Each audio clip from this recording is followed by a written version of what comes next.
Honorable Speaker, you must direct the Inspector General of Police, who was approved by this House less than a month ago, to ensure that when this House is sitting within the precincts of Parliament and even outside and including committees of this House sitting, Honorable Speaker, members are secured.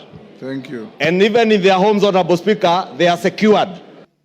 There are matters that surround the notice of the motion that needs your guidance and action, Mr. Speaker, because, Mr. Speaker, this is a very momentous issue. Because, as you are aware, when this country gave itself the new constitution, Mr. Speaker, Kenyans were very happy. And this is one of the moments in this House, Mr. Speaker, when we are going to exercise Article 150, which has not happened before. So, Mr. Speaker, this is a very, very important matter for this nation, Mr. Speaker, that is being exercised through this House.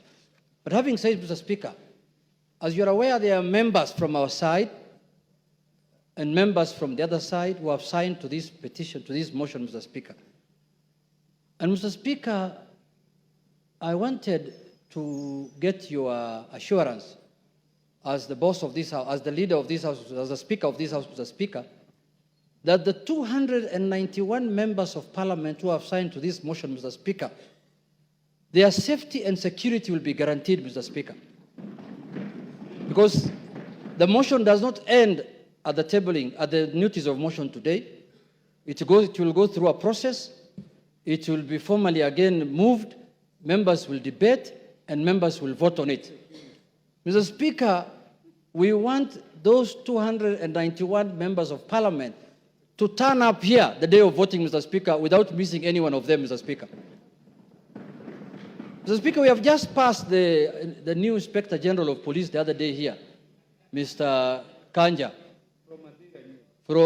Not really. He must take responsibility as the Inspector General of Police, Mr. Speaker, to guarantee the safety, as the Inspector General of the country, Mr. Speaker, to guarantee the safety and the security of the 291 members. Mr. Speaker, you know this thing. What we are doing is not a small thing, Mr. Speaker. When Trump was being removed, was being impeached in the United States, Mr. Speaker, you know what he attempted to do. And what can happen here, you know, Mr. Speaker. And let us not fight, let us not begrudge anyone, because what the House is doing is constitutional, because the House is just exercising its mandate. It's not doing anything outside the Constitution. There is nothing unconstitutional that's happening in this House, Mr. Speaker. You can impeach a cabinet secretary, you can impeach a deputy president, you can impeach the president if you wish so. So, Mr. Speaker, this is an exercise that is given to us by the Constitution. So, Mr. Speaker, you've made your point. I have made my point, but I conclude by saying this, Mr. Speaker. That, Mr. Speaker, when we were elected, Mr. Speaker, as members of Parliament, we became the staff of the Parliamentary Service Commission. Each member here, Mr. Speaker, they are employer, they are employees of the Parliamentary Service Commission, which you are the chairman, Mr. Speaker. So, Mr. Speaker, I have spoken on behalf of the members because when they were signing, that is what they told me, Mr. Speaker, as the minority leader. They told me, we are in support of this thing, we are really ready to move, but we want things done legally and procedurally and within the Constitution, inside Parliament and outside Parliament. Thank you, Mr. Speaker. Thank you. I don't want to open debate. Yes, Whip, what's your point of order? Honorable Speaker, I also seek your guidance and indulgence on the notice of motion that has just been tabled here today, because we all agree that post-2010 Constitution, this is unprecedented. In as much as it happened years back, this is very new, post-2010 Constitution, and we will need a bit of some guidance. Ordinarily, Honorable Speaker, any motion that is brought before this House and that is of public interest goes through the entire process, including public participation, Honorable Speaker. I need to seek your guidance and indulgence on the place for public participation as far as this notice of motion is concerned. Because looking at the jurisprudence that has been made by the courts and the lower legislative arm, which is the county assemblies, on the impeachments of the governors and deputy governors, Honorable Speaker, you'll realize and notice that many impeached governors or their deputies challenge their impeachment based on the process of public participation, Honorable Speaker. This is unprecedented, and of course it's my view that to replicate the same, to what happens on the impeachment of governors and deputy governors, and they invoke the element of public participation across the country. You've made your point. Thank you, sir. Yes, Majority Leader. Before you, Majority Leader, Farah has been raising his hand. I'll give you 1 minute, Farah. Mr. Speaker, I also join the other colleagues in this, but I've just one very important, most important in this country to raise.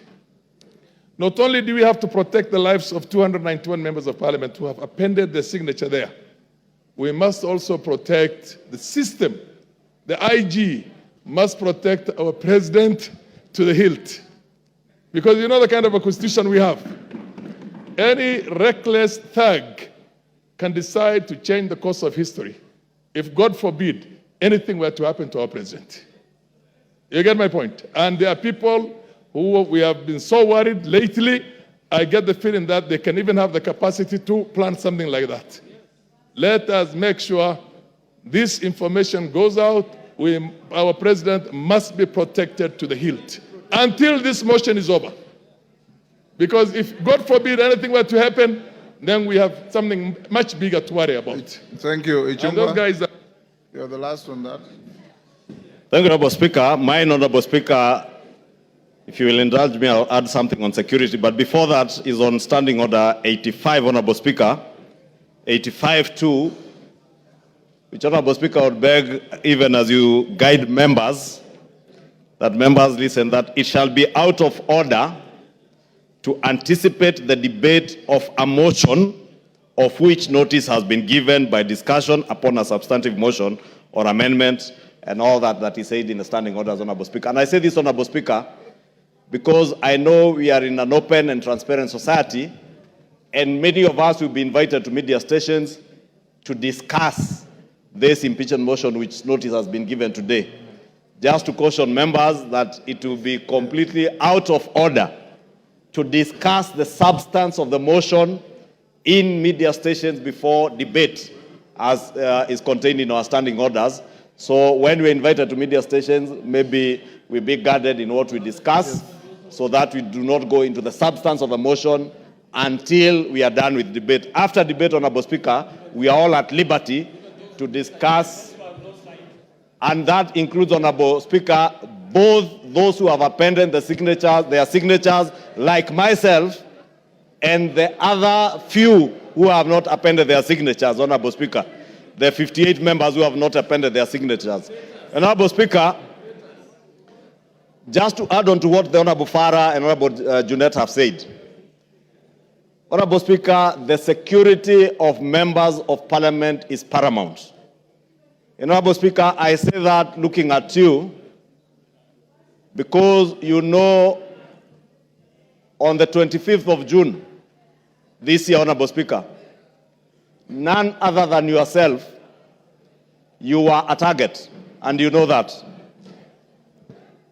And not a target for harm, but a target for elimination based on the position you hold as Speaker and the ranking order should anything happen to the President or the Deputy President, Honorable Speaker.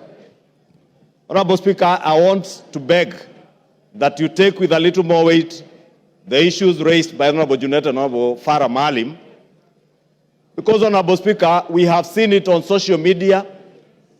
We have been told by certain quarters that before March of 2025, they say bendera itapepea mlingoti nusu.